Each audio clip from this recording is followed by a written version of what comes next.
The next one is about non-banking financial companies, housing finance corporations, and microfinance institutions. We have been hearing, in spite of a lot of steps which the RBI took, in spite of all the provisions that we made between the July budget and the February budget, it was felt that the NBFCs were not able to get enough resources. And particularly, some NBFCs which were not very highly rated had particular difficulties in comparison to the others. So, Government of India now launches a 30,000 crore special liquidity scheme.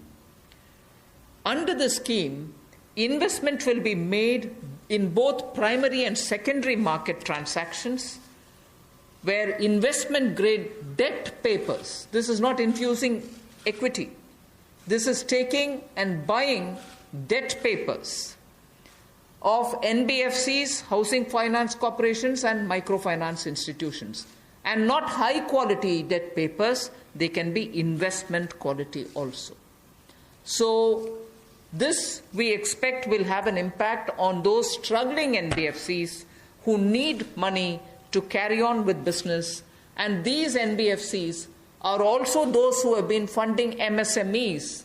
So in order for these NBFCs to keep their network of MSMEs served, this infusion is absolutely necessary.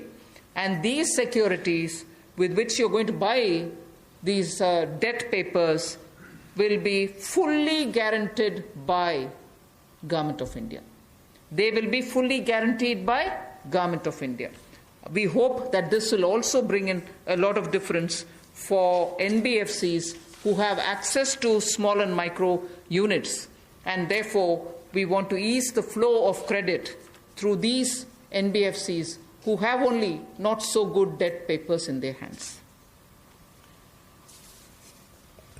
गैर banking वित्तीय कंपनियां It's caught in the crossfire.